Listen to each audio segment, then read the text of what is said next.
मनुष्य केवल तभी खुद हो सकता है जब वो अकेला हो। अगर वो प्यार करता है तो वो नहीं रहता जो वो है। Arthur Schopenhauer. हर इंसान की जिंदगी में एक पल ऐसा आता है, एक खामोश, दिल चीर देने वाला पल, जब सारे भ्रम टूटने लगते हैं। वो उन चीजों को देखता है जिनके पीछे वो कभी आंखें बंद करके भागा था। प्यार, साथ, किसी ऐसे इंसान के साथ भविष्य का सपना जो समझने का वादा करता है। लेकिन क्या हो अगर ये सब झूठ था? आर्थर शोपेनहावर ने इस पर सिर्फ सवाल नहीं उठाया, उन्होंने इसे पूरी तरह से तोड़ कर रख दिया। ये एक ऐसा इंसान था जिसने इंसान की इच्छा की काली मशीनरी में झांका और आंखें हटाने से इनकार कर दिया। उनके लिए रोमांस मुक्ति नहीं थी, बल्कि प्रकृति द्वारा दिया गया एक प्रलोभन था, एक जाल, एक खूबसूरती से पैक की गई जेल। जिसे दुनिया प्यार कहती है उसे उन्होंने धोखा कहा, जिसे ज्यादातर लोग अपनापन कहते हैं उसे उन्होंने जीव विज्ञान कहा, जो कल्पना की पोशाक पहने हुए है। और जिस चीज को आप रिश्ता मानते हैं उसे उन्होंने दुख का भेष बताया। शोपेनहावर के लिए पुरुष और महिला के बीच का फर्क सिर्फ शारीरिक नहीं था, बल्कि आध्यात्मिक था। पुरुष आदर्शों, विचारों, दर्शनों और खोज के लिए प्रयास करते हैं, वही महिला वो तात्कालिक, व्यावहारिक और जीने की प्रवृत्ति से जुड़ी रहती है। उनके शब्दों में महिलाएं पूरी जिंदगी बच्चे बनी रहती हैं। वो कभी भी अपने सबसे करीब की चीज के अलावा कुछ नहीं देखती, वर्तमान क्षण से जुड़ी रहती है और चीजों की बाहरी दिखावट को ही हकीकत मान लेती है। उनके लिए ये कोई अपमान नहीं था, बल्कि एक अवलोकन था, प्रकृति के दिमाग को देखने का एक तरीका था। तो फिर खूबसूरती क्या है? शोपेनहावर के अनुसार ये एक मुखौटा है और कुछ नहीं, एक जैविक चारा जो बहकाने के लिए, निहत्था करने के लिए और आखिर में पुरुष के दिमाग को कैद करने के लिए बनाया गया है। उनका मानना था कि एक महिला की खूबसूरती दुनिया के लिए कोई तोहफा नहीं है, बल्कि एक जाल है जिसका मकसद एक पुरुष के फैसले को कमजोर करना है, उसे उसके लक्ष्य से दूर खींचना है और उसे उसकी अपनी ही इच्छाओं का गुलाम बना देना है। और ये काम करता है बार बार। पुरुष साम्राज्यों के निर्माता, इतिहास के रचयिता, सिद्धांतों के योद्धा, सेनाओं से नहीं हारे, विचारों से नहीं हारे, बल्कि एक ऐसी महिला की कोमल आवाज और नरमी से हार गए जिसे वे कभी सचमुच समझ ही नहीं पाए। शोपेनहावर ने तर्क दिया कि महिलाएं ताकत या बड़े बड़े विचारों को लागू करने की शक्ति न होने के कारण चालाकी की कला में माहिर हो गई। उनकी ताकत खामोश लेकिन प्रभावी थी, युद्ध के मैदान पर नहीं, बल्कि बेडरूम, घर और पुरुषों की इच्छाओं पर उनका असर था। जहां पुरुषों ने दुनिया बनाई, वहीं महिलाओं ने उन पुरुषों को आकार दिया, अपने आकर्षण से, अपनी भावनाओं से, अपनी जरूरतों से। और फिर भी समाज इसे रोमानी बनाता है, इसे प्यार कहता है, इसे पवित्र मानता है। लेकिन शोपेनहावर के लिए ये एक लेन देन था जिसे कविता की चादर में लपेटा गया था, एक जैविक जरूरत जिसे पवित्र वादों में छुपाया गया था। उन्होंने लिखा, प्यार जैसा दिखता है वैसा नहीं है, ये आत्माओं का मिलन या दिलों का नसीब नहीं है, ये एक चाल है। उन्होंने इसे जीने की इच्छा कहा, जो हमारे जरिए आंखें बंद करके काम करती है ताकि हम अपनी नस्ल को आगे बढ़ा सकें। और इसे आपके मन की शांति, आपकी निजी खुशी या आपके सपनों की परवाह नहीं है। इसे सिर्फ आपकी नस्ल को आगे बढ़ाने से मतलब है। और इसे हासिल करने के लिए ये आपके दिल में कल्पनाएं फुसफुसाता है और आपकी आंखों के जरिए आपको भ्रम दिखाता है। ये आपसे कहता है वो अलग है। ये आपको यकीन दिलाता है कि इस बार ये सच है। और जब तक आप सच देखते हैं तब तक आप हार मान चुके होते हैं। शोपेनहावर ने शादी को एक पवित्र बंधन नहीं, बल्कि एक आदमी के पतन का आखिरी कदम माना। एक कानूनी तौर पर मान्य भ्रम, एक अनुबंध जिस पर उम्मीद के साथ दस्तखत किए जाते हैं, लेकिन उसकी कीमत पछतावे से चुकानी पड़ती है। उनका मानना था कि एक बार जब कोई पुरुष खूबसूरती और वादे के जादू में आ जाता है तो वो अब आजाद नहीं रहता। शादी प्यार के बारे में नहीं थी, बल्कि प्रकृति की एक जैविक रणनीति थी जो नस्ल को आगे बढ़ाने के लिए थी। और पुरुष भावनाओं से अंधा होकर एक बोझ ढोने वाले जानवर में बदल जाता है। वो काम करता है, वो बलिदान देता है, वो अपनी मर्जी को मोड़ देता है, नाम, शोहरत या किसी बड़े मकसद के लिए नहीं, बल्कि एक ऐसे ढांचे को बनाए रखने के लिए जो अक्सर उसे ठाली, थका हुआ और जकड़ा हुआ छोड़ देता है। और जब खूबसूरती फीकी पड़ जाती है, जब जादू उतर जाता है, तो क्या बचता है? अक्सर नाराजगी, खामोशी, एक खामोश निराशा जो आजादी उसके पास कभी थी। सोचने की आजादी, कुछ बनाने की आजादी, सच की तलाश में दुनिया में घूमने की आजादी। उसकी जगह जिम्मेदारी, कर्तव्य और रूटीन ले लेते हैं। शोपेनहावर ने लिखा, शादी प्रकृति द्वारा बिछाया गया एक जाल है।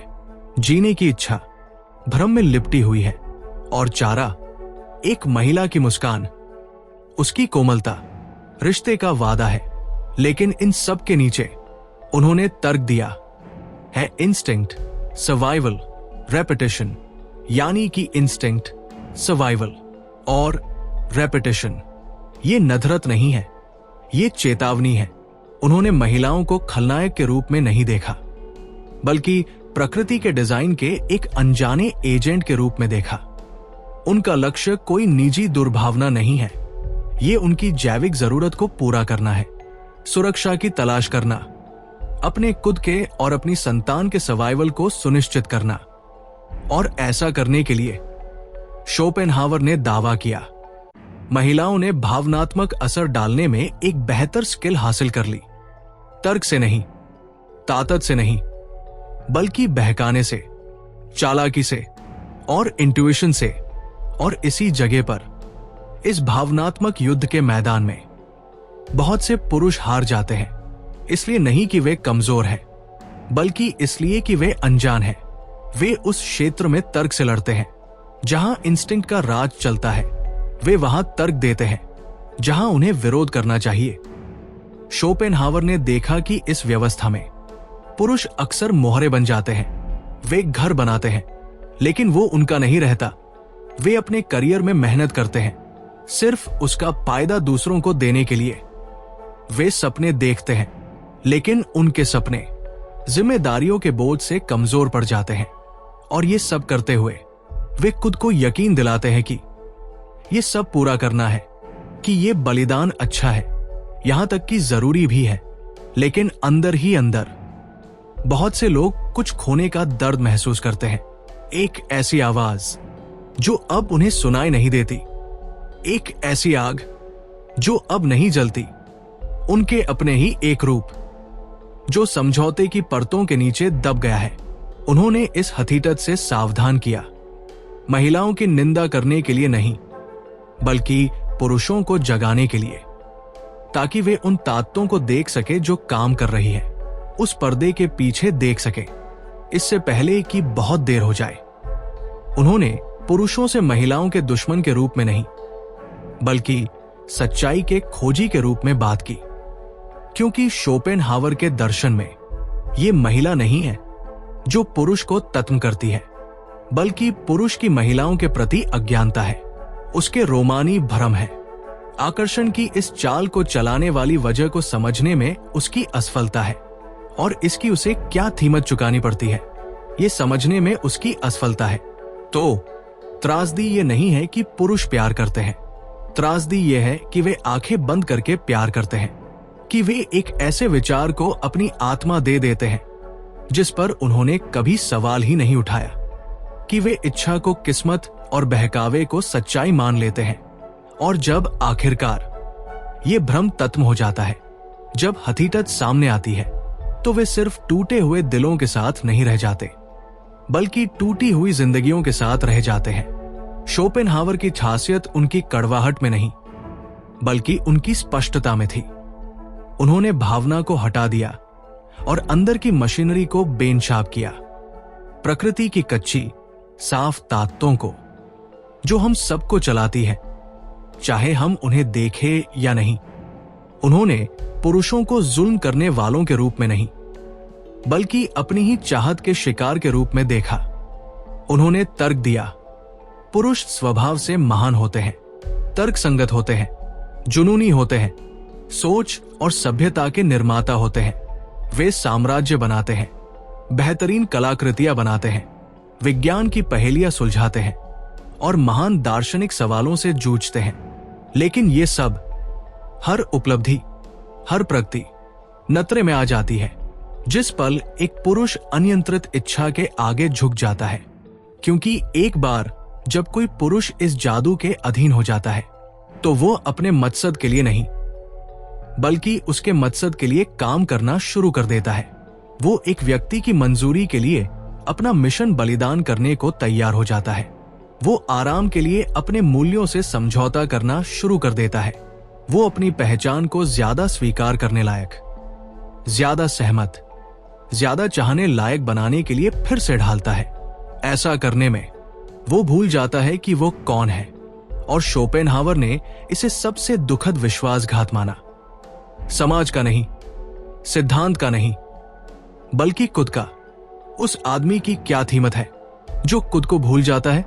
उसकी भावना का क्या होता है जब वो अब सच्चाई के लिए नहीं, बल्कि मान्यता के लिए जीता है?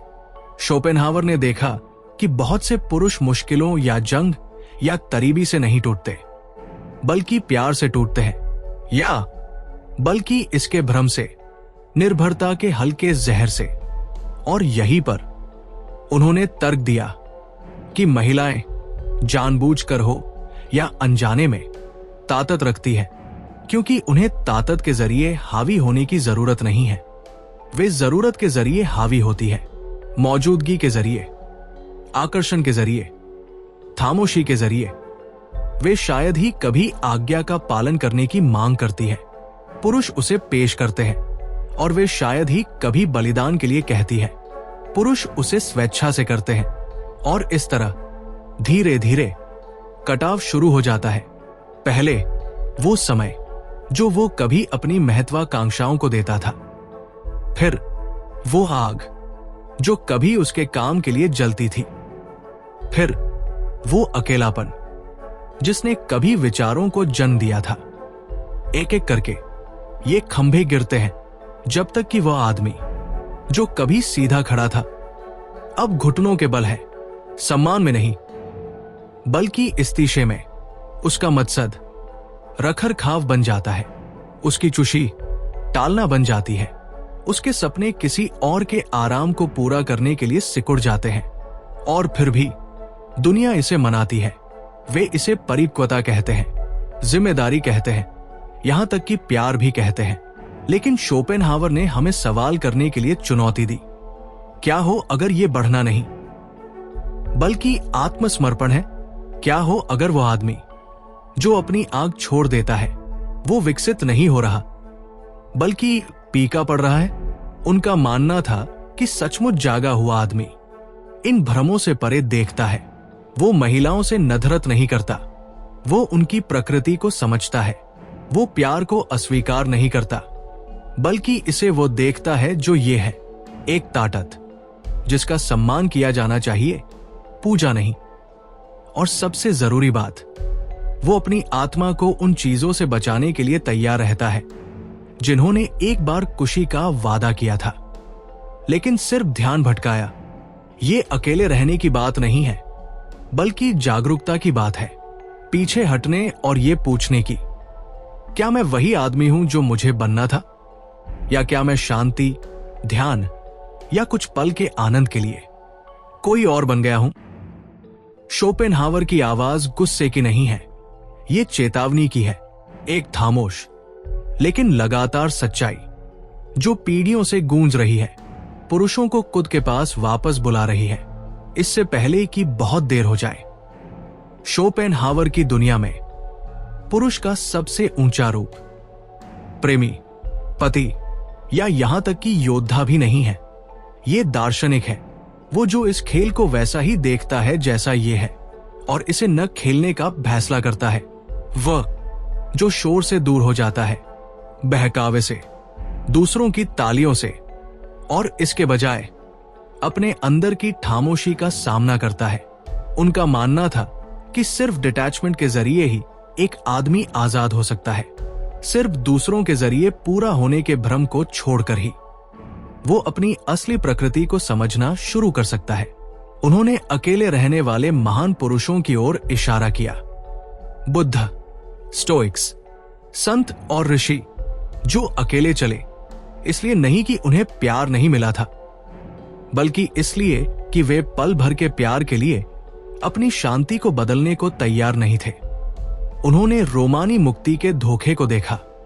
उन्होंने वार्मथ की जगह ज्ञान को चुना, आराम की जगह स्पष्टता को चुना। और शोपेनहावर ने तर्क दिया कि इसी अकेलेपन में आदमी को ताकत मिलती है। ऐसी ताकत नहीं जो दूसरों पर हावी हो, बल्कि ऐसी ताकत जो खुद को वापस पा लेती है। यह रास्ता हर किसी के लिए नहीं है। ज्यादातर लोग इसे अस्वीकार कर देंगे। समाज इसे ठंडा, अलग, यहां तक कि कड़वा भी कहेगा। लेकिन शोपेनहावर ने आम जनता के लिए नहीं लिखा। उन्होंने कुछ खास लोगों के लिए लिखा।